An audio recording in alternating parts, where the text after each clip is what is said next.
Hey guys, today I'm going over some of these packet questions. So, which rule best describes the relationship known in the function table below? And number one, you know that each of these is increasing by 3. So, if it's a repeated addition, remember it's the same thing as multiplying by 3. That's why that's that answer. I'm going to skip over to number 4 because it's easier to see it on the page like this. The least common multiples of 14 and 8. Okay, so if I look here, 8's multiples are 8, 16, 24, 32. I might have to keep going, but I'm going to do some of 14's. 28, 42, 56. Okay, I'm going to keep going on 8's. 40, 48, 56. Okay, their least common one is 56. That's where we get A. Okay, moving down. Number 2, Marcus needs to earn a grade higher than 88. So he can't equal 88. It's got to be higher. And he can't equal less than 88. And he can't equal less than 88 here. So greater than 88 is the only one you would want on that one, G. Okay, over here, number 5, volume. Okay. This one we haven't really learned yet. So volume, you take the entire bottom's area, which is 12 times 3, okay? You're going to fill that in. Then the rest of it, it's going to be like if you took this and you filled it up with water. It would cover the entire bottom, and then it's going to travel all the way up until it reaches the top of the box. So it's going to travel times 5. So volume is the big base times the height. This is the big base, the area of the base, and the height is 5. So 12 times 3 gives you 36, and times 5 gives you 180. And that's why we get H. Okay, now let's look at the next ones. Oops, I didn't close all the ink layer. There we go. Okay, let's look at 3 and 6. Okay, define a variable and then write an expression represented by this number. So a variable, in this case, we're going to let n represent the variable as a number. And that's what they mean by define a variable. We're going to say n represents the number. And then a number increased by 5. Increased means add, so our variable was n, so n plus 5. Over here, they want us to figure out the mode. Again, we haven't made it this far yet. So the mode, please write this down, is the most. Okay? So that's why I had you skip that one in class. The mode is the most. So it's the one that you see the most often. Okay? So the way that I like to do this is I like to make a number line starting with my least number, and in that case it's 3. So I'm going to do 3, 4, 5, and it's going to go all the way up to the number that I have that's the highest, which in this case is 12. Okay, so now I'm going to take and I'm going to say, okay, I have 1, 3. This is a dot plot. I have 1, 3. I have 1, 6. I have a 12. I have a 4. I have another 3, I have a 5, I have another 4, I have an 8, I have another 4, I have a 10, I have another 4, I have an 8, I have a 7, I have another 5, and I have another 7. So which one occurred the most? The 4. So remember that mode is the one that occurs the most often. Okay, which type of data display would be best for showing how data changes over time? Okay, a line graph is going to show you like over time how something happens. Okay, for example, if we started at 0 months and then the first month, the second month, the third month, the fourth month, this might be our profits, okay? So that's why we pick a line graph. A histogram is going to show us intervals. So like from ages 0 to 2, from ages 2 to 4, from ages 4 to 6, and from 6 to 8, the amount of fruit that a kid eats might be in a histogram like this, okay? So that's why we wouldn't pick a histogram. A box plot is one of those that has like those box and the whiskers, and those show you percentages of numbers.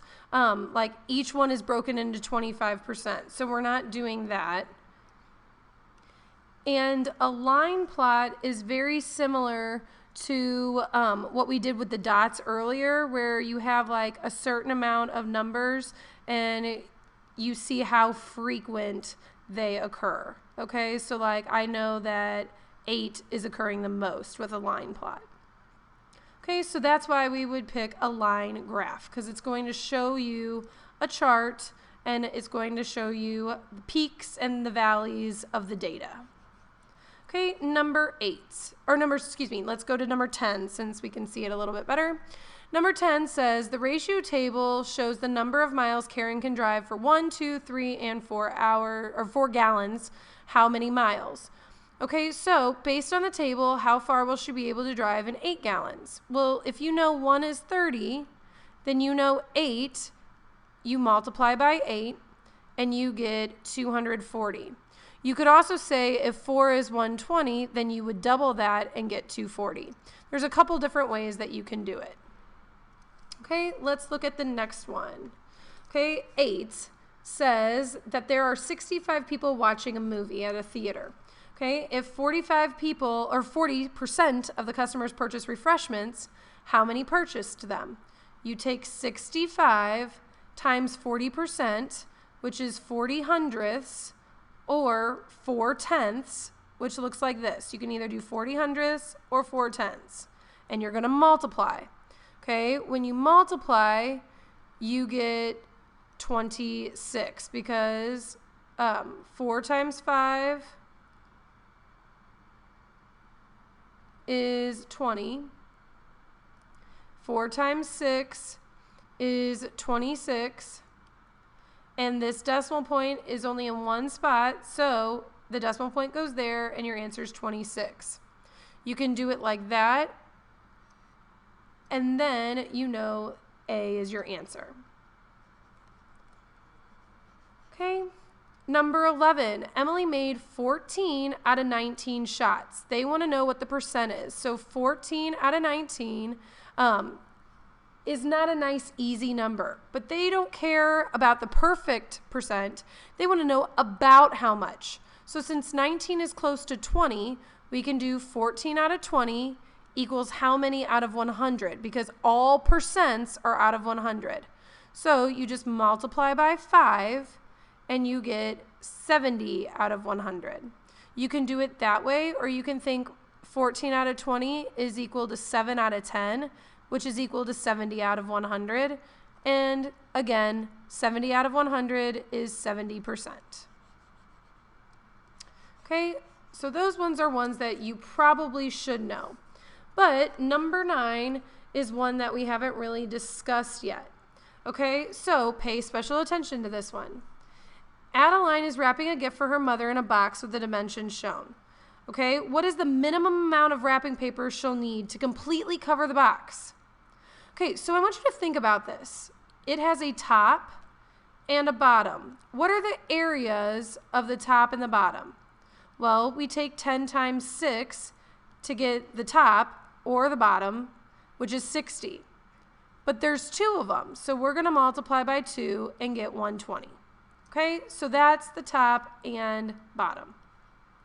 Okay, then we've got a front and a back, right, of the box. The front of the box is 10 by 8, and so is the back. So 10 times 8 is 80. And then we multiply it by 2 to get the back side as well. So the front and the back, we have to double it because there's 2 of them, right? So this is the front and back. Okay, then we've got a side here and a side here, which is 6 by 8. So 6 times 8 is the area of one of them, which is 48. But because there's 2 of them, we've got to double them. 6 times 8 times 2, oops, where'd my 8 go? Times 2 is 96. Okay, so that's side 1 and side 2. Okay, now we want to know how much to completely cover it. So we've got to add this one with this one. So 96 plus 160 plus 120. When we do that, we get 376 square inches. Okay, there are 1, 2, 3, 4, 5, 6 sides. So we accounted for 1, 2, 3, 4, 5, 6 sides. Okay, let's look at number 12. A muffin recipe calls for a ratio of 5 cups of flour to 2 cups of sugar. So 5 cups of flour and 2 cups of sugar. For each cup of sugar that's used, how many cups of flour are needed? So we want to know what 1 is. So divide both by 2 and you get 5 halves or 2 1/2, which is the same thing as this. Okay, now on this page we're just doing 13 through 14. So this is a line graph. So if you wanted to see it over time, again, just like we did in number, which one was that? Oh, 7. They want us to see the number of members during the first few months and describe the data. So do you see that this is increasing over time? If it's increasing over time, then we want to predict the 6th month. We could say it should be somewhere in here, which would be about anywhere between 12 and 16. They said 13 or 14. Okay. Number 14 asks us to show the number of points Anna scored in the season and find the mean. The mean tells you to add up all the numbers and then divide it by the total number that you see here. So that total number would be 12 because there are 3, 6, 9, 12 total pieces of information. Okay, so we're going to divide by 12. But first we have to add 12 plus 16 plus 12 plus 7 plus 6 plus 11 plus 9 plus 8 plus 12 plus 10 plus 15 plus 14 in our calculator. Okay, so do that and pause the video. Okay, so you should have gotten 121, and that equals 11. When you divide 121 by how many pieces of information you have, which was 12, you get 11 points. Okay, again, that one's one that we haven't talked about yet, so if you want to go back and rewatch that part, I would. Okay, you add them all together and you divide by the number of pieces of information. In this case, there were 12 information points. Okay, which of the following integers has the least absolute value? Okay, which means which is the smallest number on a number line? Well, if we're doing absolute value, then he's a positive 3, he's a positive 12, and these all stay the same. So negative 3's absolute value of 3 is the least. If we were just asking for the least integer, then it would have been I. But we're asking for the least absolute value, the one that's the closest to 0, which negative 3 is the closest to 0 of all these numbers. Okay? And that's all I have for you today, and I'll see you next time.